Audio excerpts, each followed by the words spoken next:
Friends tech news 1884 అందరికీ స్వాగతం. Date వచ్చేసరికి డిసెంబర్ 30, 2024. టైం వచ్చేసరికి 4 PM అవుతుంది. ఇప్పుడు వరకు ఉన్న న్యూస్ అయితే ఇవి. ఫస్ట్ వచ్చేసరికి పోకో నుంచి Poco X7 series, Poco X7 Pro launch date అయితే అఫీషియల్గా కన్ఫర్మ్ చేశారు. జనవరి 9వ తారీఖు అఫీషియల్గా లాంచ్ అయిపోతున్నట్లు పోకో ఇండియా హెడ్ హిమాంశు అయితే ఆ ట్విట్టర్ పేజ్లో అయితే పోస్ట్ చేశారు. అండ్ దీని కింద కొంతమంది పోకో X7 Proతో పాటు పోకో X7 Neo కూడా రాబోతుందని చెప్పేసి కొంతమంది లీక్స్ ఇస్తున్నారు. కాబట్టి దాన్ని ఖండించారు అతను. పోకో X7 Proనే వస్తుంది జనవరిలో. ప్రజెంట్ అయితే X7 Neo గురించి ఏమి అప్డేట్ లేదన్నట్టు చెప్తున్నారు. సో ప్రజెంట్ అయితే జనవరి 9వ తారీఖు పోకో నుంచి X7 Pro అయితే వస్తే, లాస్ట్ టైం కూడా X6 Pro మంచి సక్సెస్ అయిన వీళ్ళకి మంచి ప్రైజెస్కి తీసుకొని వచ్చారు. ఈసారి చేంజ్ ఏంటంటే లాస్ట్ జనరేషన్ దీన్ని కంపేర్ చేస్తే వాటర్ రెసిస్టెంట్ యాడ్ చేయబోతున్నారు. IP68 రేటింగ్తో పోకో X7 Pro రాబోతున్నాయి. అండ్ ఈరోజు డీల్ ఆఫ్ ది డే కూడా Poco X6 Pro last year ఒకటి మంచి గేమింగ్ ఫోన్, అది 20-25 వేల మధ్యలో మంచి గేమింగ్ ఫోన్. అది లాస్ట్ టైం మనకి దసరా సేల్లో 19,000కి వచ్చింది, విత్ ఆఫర్స్ 18,000 రూపాయల దాకా వచ్చింది. అండ్ ఇప్పుడు నో కాస్ట్ EMI నడుస్తుంది ఫ్లిప్కార్ట్లో, HDFC బ్యాంక్ మీద, SBI కార్డ్స్ మీద. అది అప్లై చేస్తే 17,750 రూపాయలకి పోకో X6 Pro అయితే వస్తుంది. 8GB RAM 256GB model. So ఆ ప్రైస్ చాలా మంచి ఫోన్. అది 1.5K OLED ప్యానల్ ఉంటుంది, డాల్బీ విజన్ కూడా ఉంటుంది డిస్ప్లేలో, 8300 అల్ట్రా ప్రాసెసర్ ఉంటుంది. అది గేమింగ్ బాగుంటుంది ప్రాసెసర్. అండ్ ర్యామ్ కూడా 8GB RAM 256GB LPDDR5X ర్యామ్తో వస్తుంది, UFS 4.0 స్టోరేజ్తో వస్తుంది. సో 17,500కి ఆ ప్రైస్కి చాలా మంచి డీల్ ఇది. ఈ డీల్ ఒక చెక్ చేయాలనుకుంటే ఫ్లిప్కార్ట్లో ఇదైతే డీల్ నడుస్తుంది, చెక్ చేయొచ్చు మీరు. అండ్ నెక్స్ట్ సార్ వన్ప్లస్ నుంచి వన్ప్లస్ ఓపెన్ 2 ఇమేజెస్ బయటకు వచ్చినాయి. ఈసారి కెమెరా సెటప్ ఇట్లా ఉండే కెమెరా సెటప్ ఇట్లా చేంజ్ చేశారు, అంత మించి ఏం లేదు. కొద్దిగా కెమెరా సెటప్ చేంజ్ అయింది. అండ్ ఈసారి ఇది ఇంకా థిక్నెస్ తగ్గుతుంది, 10 mm బిలో ఉంటుంది థిక్నెస్. అండ్ ఇది thinnest foldable phone, lightest foldable phone. చాలా మంది లీక్ స్టార్స్ చెప్తున్న వచ్చేసరికి ఇది బెస్ట్ ఫోల్డబుల్ ఫోన్ అయ్యిద్ది అంటే వన్ప్లస్ ఓపెన్ 2. అండ్ ఇదే ఒప్పో ఫైన్ సిరీస్లో కూడా వస్తుంది, ఫోల్డబుల్ సిరీస్లో. ఈ బెస్ట్ ఫోల్డబుల్ ఫోన్స్ అయితే ఈసారి అన్నట్లు చెప్తున్నారు. చూడాలి ఇవి ఎలా ఉంటాయో. ఇవి మనకి ఇండియా కూడా వస్తుంది వన్ప్లస్ ఓపెన్ 2 ఖచ్చితంగా. ఎగ్జాక్ట్గా ఎప్పుడు వస్తుంది ఏం ఇన్ఫర్మేషన్ లేదు, ఫస్ట్ హాఫ్లోనే రావచ్చు, ఫస్ట్ హాఫ్ 2025లో. నెక్స్ట్ వచ్చేసరికి గూగుల్ నుంచి గూగుల్ CEO సుందర్ పిచాయ్ గారు ఎంప్లాయీస్తో ఒక మీటింగ్ కండక్ట్ చేసినట్లు దాని నుంచి కొద్దిగా ఇన్సైడ్ రిపోర్ట్ అయితే బయటకు వచ్చింది. మెయిన్ ఫోకస్ వచ్చేసరికి గూగుల్ది జెమినై మీద ఫోకస్ చేయమని చెప్తున్నారంట. అంటే జెమినై తెలిసిన AI లైక్ ChatGPT లాగా గూగుల్కి. సో ఇది future, AI future. Next 2-3 years మనం AI మీద ఎక్కువ ఫోకస్ చేయాలి. నెక్స్ట్ దాని మీద మనం డెవలప్మెంట్స్ ఎక్కువ తీసుకొస్తే మనకి రెవెన్యూ ఇంకా ఎక్కువ జనరేట్ అయ్యే దాంట్లో మీటింగ్ సారాంశం అనమాట. సో ఇది ఇన్సైడ్ నుంచి రిపోర్ట్ వచ్చింది, గూగుల్ అఫీషియల్గా ఏం బయటికి తీసుకురాలేదు రిపోర్ట్ అయితే. సో ఎక్కువ కంపెనీస్ అయితే ఫ్యూచర్లో అంటే 2025-26 మొత్తం AI మీద ఫోకస్ చేస్తారు, వాటి మీద డెవలప్మెంట్స్ అయితే ఎక్కువ చేస్తారు. నెక్స్ట్ వచ్చేసరికి యూరోపియన్ యూనియన్ కంట్రీస్ ఉంటాయి కదా, వీళ్ళు Type-Cని మ్యాండేటరీ చేసేసారు. జనవరి 2025 నుంచి ప్రతి ప్రొడక్ట్ యూజ్ చేసేది Type-Cతో రావాలి. ఓన్లీ ల్యాప్టాప్స్కి కొంచెం ఎగ్జామ్షన్ ఇచ్చారు. ఏప్రిల్ 2026 వరకు కొన్ని ల్యాప్టాప్స్ మనకి ఇంకా పిన్ ఛార్జెస్ ఉన్నాయి కదా, వాటిని కూడా మీరు రీప్లేస్ చేసేయాలి, మీరు Type-C పోర్ట్కి తీసుకురావాలని చెప్పేసి వాళ్ళకి మాత్రం టైం ఇచ్చారు. మిగతా ప్రొడక్ట్స్ అన్ని, ఎలక్ట్రానిక్ ప్రొడక్ట్స్ అన్ని Type-C పోర్ట్తోనే ఖచ్చితంగా EU కంట్రీస్లో అయితే అమ్మాల్సి ఉంటుంది. అండ్ ఎందుకు తీసుకొచ్చారంటే మెయిన్ ఈ వేస్టేజ్ తగ్గించడానికి. ఎందుకంటే ప్రతి ఛార్జర్కి ఒకటే కేబుల్ ఉంటుంది కాబట్టి ఇన్ని కేబుల్స్ ఉండవు. సో ఈ వేస్టేజ్ తగ్గుతుంది అండ్ క్యారీ చేయడం కూడా చాలా ఈజీ అవుతుంది, సింపుల్గా ఉంటుంది. And finally cost cutting. ఇవన్నీ మైండ్లో పెట్టుకొని నిర్ణయం తీసుకున్నట్లయితే EU చెప్తుంది. నెక్స్ట్ మనకు వాట్సాప్ నుంచి వాట్సాప్ వెబ్లో కొత్త ఫీచర్ తీసుకొని రాబోతున్నారు, ఇమేజ్ సెర్చ్ అని చెప్పేసి. ఏదైనా ఇమేజ్ వచ్చింది మీకు, దాన్ని డైరెక్ట్ అక్కడ నుంచి మీరు సెర్చ్ చేయొచ్చు వెబ్లో. ఆ ఇమేజ్ సంబంధించిన డీటెయిల్స్ అయితే మీరు తెలుసుకోవచ్చు.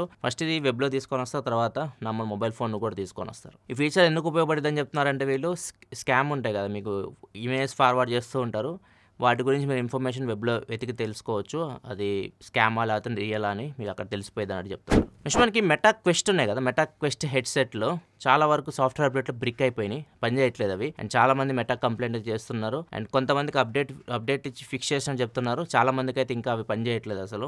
అండ్ వీళ్ళు చెప్పేది ఏంటంటే మొత్తం అది బ్యాటరీ డ్రైన్ అయిపోతుంది, మళ్ళీ ఛార్జింగ్ పెట్టండి, ఛార్జింగ్ పెట్టి చెక్ చేయండి. ఇంకా ఒకవేళ మీకు అదే ప్రాబ్లం ఉంటే కస్టమర్ కేర్ని కాంటాక్ట్ అవ్వండి, మా కస్టమర్ కేర్ని, వాళ్ళు మీకు హెల్ప్ చేస్తారన్నట్టు చెప్తున్నారు. ఈ అప్డేట్స్ మనకి ప్రీవియస్గా చూస్తే మనకి మొబైల్ ఫోన్ చాలా వరకు డ్యామేజ్ చేసినాయి, ఇప్పుడు హెడ్సెట్లు కూడా వదలట్లేదు. అండ్ చాలా మంది యూజర్స్ iQOO 13 సంబంధించి కూడా ఒక కన్సర్న్ రైజ్ చేస్తున్నారు. చాలా మంది ట్విట్టర్లో iQOO 13 వాళ్ళు కొన్న డివైజెస్కి గ్యాప్ ఉంది అన్నట్లు. సో యాక్చువల్లీ ఇది మామూలుగా మనం A4 సైజ్ పేపర్ పెట్టేసి ఇలా సైడ్స్ ఇట్లా ఉంటే పేపర్ అయితే లోపలికి అయితే వెళ్తూ ఉంది, కొద్దిగా గ్యాప్ అయితే ఉంది స్క్రీన్కి అండ్ మనకి ప్యానల్కి మధ్యలో. అండ్ దీని గురించి iQOO ఏమి రియాక్షన్ ఇస్తుందంటే అది డిజైన్ పార్ట్, సో మీరు దాని గురించి కంగారు పడాల్సిన అవసరం లేదు. చాలామంది ఏమి ఫీల్ అవుతున్నారంటే మనకు వాటర్ రెసిస్టెంట్ పోయిద్ది ఫోన్ లాంగ్ రన్ అట్లా ఫీల్ అవుతున్నారు. సో ప్రెజెంట్ అయితే వాటర్ రెసిస్టెంట్ అయితే మేము అన్బాక్సింగ్ చేసేటప్పుడు కూడా చేస్తాం. వాటర్ లోపలికి వెళ్ళి ఫోన్ డ్యామేజ్ అవ్వడం అట్లాంటి ప్రాబ్లమ్స్ అయితే ఏం లేవు.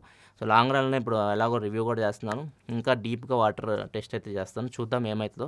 ఆ గ్యాప్ వల్ల ఏమైనా ప్రాబ్లం ఉంటుందో. నెక్స్ట్ మన యూట్యూబ్ ఒక కొత్త ఫీచర్ని టెస్ట్ చేస్తుంది, ప్లే సంథింగ్ అని చెప్పేసి. ఇంతకుముందు మీరు యూట్యూబ్ వీడియోస్ చూస్తూ ఉంటారు కదా, మీ ఇష్టాలకు తగ్గట్టు అక్కడ ఏదో ఒకటి ప్లే చేస్తుంది. మీరు టెక్ వీడియోస్ చూస్తుంటే టెక్ సంబంధించి రిలేటెడ్గా ప్లే చేస్తుంది. మీరు ఏదైనా ఎంటర్టైన్మెంట్ సంబంధించి ఎక్కువ చూస్తుంటే దానికి సంబంధించి ఏదైనా ప్లే చేస్తుంది. అది ర్యాండమ్గా ఏ సహాయంతో ప్లే చేస్తుంది అనమాట. ఇట్లా ఒక ఆప్షన్ తీసుకొస్తున్నారు, ప్లే సంథింగ్ అని చెప్పేసి. అండ్ నెక్స్ట్ వచ్చేసరికి చాలా మందికి ఇది ప్రాబ్లం అయితే ఉంటుంది. ఆండ్రాయిడ్లో ఒక రకంగా ప్రైజెస్ కనిపిస్తూ ఉంటాయి, ఐఫోన్లో ఒక ప్రైజెస్ కనిపిస్తూ ఉంటాయి. సో ఆండ్రాయిడ్లో మీరు ఓలా కానీ ఊబర్ కానీ బుక్ చేస్తున్నప్పుడు ఒక ఫేర్ కనిపిస్తుంటుంది, ఐఫోన్లో ఒక ఫేర్ కనిపిస్తుంటుంది. ఆండ్రాయిడ్లో ఏదైనా మీరు గేమ్ పర్చేస్ చేసినప్పుడు ఒక ప్రైస్ కనిపిస్తుంటుంది, ఐఓఎస్లో ఒక ప్రైస్ కనిపిస్తూ ఉంటుంది. ఈవెన్ ఫుడ్ ఆర్డర్ చేసేటప్పుడు కూడా ఒకసారి డిఫరెన్స్ ఉంటుంది, ప్రైస్ డిఫరెన్స్ అయితే ఉంటుంది. సో దీని మీద ఒక ఆర్టికల్ కూడా వచ్చింది. అండ్ దీని మీద యూనియన్ మినిస్టర్ కూడా రియాక్ట్ అయితే అయ్యారు. ఈయన కన్జ్యూమర్ అఫైర్స్ సంబంధించిన మినిస్టర్. ఇన్వెస్టిగేషన్ వచ్చేసరికి CCPA చేస్తుంది, సెంట్రల్ కన్జ్యూమర్ ప్రొటెక్షన్ అథారిటీ. వీళ్ళు ఇన్వెస్టిగేషన్ చేస్తున్నారు.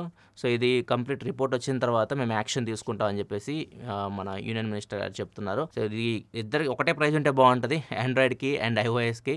ఇట్లా ప్రైస్ డిఫరెన్స్ ఉంటే మాత్రం చాలా వరకు ఏదైతే ఐఓఎస్ కొండమే ఎక్కువ పెట్టుకొని ఉంటారు ఫోన్లు, మళ్ళీ ఈ ఛార్జెస్ మనకి తెలియకుండా ఎక్కువ కట్టేస్తూ ఉంటాం, ఇంకా ఎక్కువ మనకి ఓవరాల్ కాస్ట్ పెరిగిపోతుంది. నెక్స్ట్ వచ్చేకి వెళ్ళే ముందు కామెంట్ ఆఫ్ ది డే చూసుకుంటే రఘువర్ అని అడుగుతున్నారు. నార్మల్ ఫ్లిప్కార్ట్లో యాపిల్ వాచ్ సిరీస్ 9 అతనికి 27,000 రూపీస్ కనిపిస్తుంది. అంటే అమెజాన్కి వెళ్తే 40,000 రూపాయల పైన కనిపిస్తుంది. కొనొచ్చా అని చెప్పి అడుగుతున్నారు. ప్రజెంట్ అయితే నేను యాపిల్ వాచ్ సిరీస్ 9 చూస్తున్నప్పుడు అయితే ప్రైస్ అయితే 40,000 పైనే ఉంది. నాకైతే ఈ 27,000 రూపాయలకి కనిపించట్లేదు. ఒకవేళ కనిపించినా కానీ ఫస్ట్ మీరు చెక్ చేసుకోవాల్సింది అక్కడ ఎవరు అమ్ముతున్నారు, సెల్లర్ని చెక్ చేసుకోండి. ఫ్లిప్కార్ట్ ఎస్యూడా కాదా అని చెప్పి చెక్ చేసుకోండి. అమెజాన్లో అయితే ప్రైమ్ సెల్లర్స్ ఉంటారు, అది చెక్ చేసుకోండి. సెల్లర్ ఎలాంటి వాళ్ళో చెక్ చేసుకోండి, రేటింగ్ చూడండి వాళ్ళవి. అండ్ ఒకవేళ మీరు కొన్నారనుకోండి, కొనిన తర్వాత మీరు ప్రోడక్ట్ వచ్చిన తర్వాత సీరియల్ నెంబర్ చెక్ చేసుకోవాల్సి ఉంటుంది. సీరియల్ నెంబర్ ఏదైతే ఉంటుందో ప్రతి ప్రోడక్ట్కి ఒక సీరియల్ నెంబర్ అయితే ఉంటుంది. యాపిల్ వెబ్సైట్కి వెళ్ళి ఆ సీరియల్ నెంబర్ వేసారనుకోండి, దాని గురించి కంప్లీట్ డీటెయిల్స్ అయితే మీకు వస్తాయి, జెన్యూనా కాదా తెలుస్తుంది.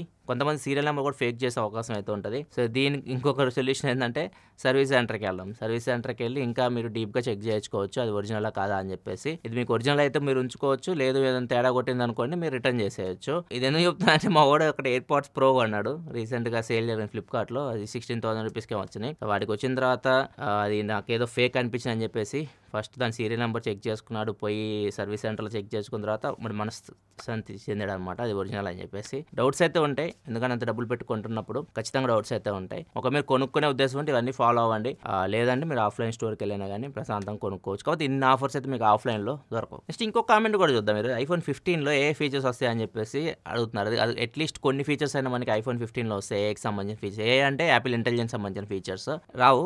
ఐఫోన్ 15లో అయితే మీకు యాపిల్ ఇంటెలిజెన్స్ ఫీచర్స్ అయితే రావు. IPhone 16 and above, iPhone 16, 16 Pro, 16 Pro Max, 15 Pro Max కూడా వస్తాయి. కానీ మీకు 15 Plusకి అయితే యాపిల్ ఇంటెలిజెన్స్ ఫీచర్స్ అయితే రావు. నెక్స్ట్ మనకి ఢిల్లీలో నవంబర్ 9, 2023లో ఒక అతను నార్మల్గా ఆన్లైన్లో మనం ఆర్డర్ పెడుతుంటాం కదా, ఒక వెబ్సైట్ నుంచి ఎక్స్ ఆర్డర్ పెట్టాడు. ఎక్స్ ఆర్డర్ పెట్టినప్పుడు అది 880 రూపీస్ చూపించింది, 880 రూపాయలు చూపించింది. పేమెంట్ పేజ్కి వెళ్ళిన తర్వాత ఆ 880 రూపీస్ కాస్త పక్కన సున్నాలు వచ్చినాయి, డాట్ సున్నాల్లా కనిపించినాయి. సో అతను ఓకే ఇది 880 రూపీస్ పక్కన సున్నాలు ఎన్ని ఉన్నా కానీ పాయింట్ పక్కన సున్నా వాల్యూ ఉండదు కదా అని చెప్పి పేమెంట్ చేశాడు. పేమెంట్ చేసిన తర్వాత అతనికి మనకు బ్యాంక్ నుంచి వస్తుంది కదా, మెసేజ్ వస్తుంది కదా, డబ్బులు కట్ అయినాయి. చూస్తే మాత్రం 88,000 రూపాయలు కట్ అయినాయి, 880 రూపీస్ అయితే కట్ అవ్వలేదు. సో అతను షాక్కి గురయ్యాడు, పోలీస్ స్టేషన్కి వెళ్ళాడు, కంప్లైంట్ ఇచ్చాడు. పోలీసులు అయితే ఇప్పుడు పట్టుకున్నారు వాళ్ళని, నవంబర్ 9, 2023లో జరిగింది. ఇప్పుడు పోలీసులు అయితే పట్టుకున్నారు, ఇద్దరినైతే పట్టుకున్నారు, అమిత్, రితిక్ అని చెప్పేసి. అండ్ వీళ్ళ అకౌంట్స్ వాడుకున్నారు. ఇక్కడ ఇదే జరుగుతుంది అనమాట. వీళ్ళు చెప్పేదని మా అకౌంట్స్ వాడుకున్నారు, మాకు కొద్ది కమిషన్ అయితే ఇచ్చారు, మెయిన్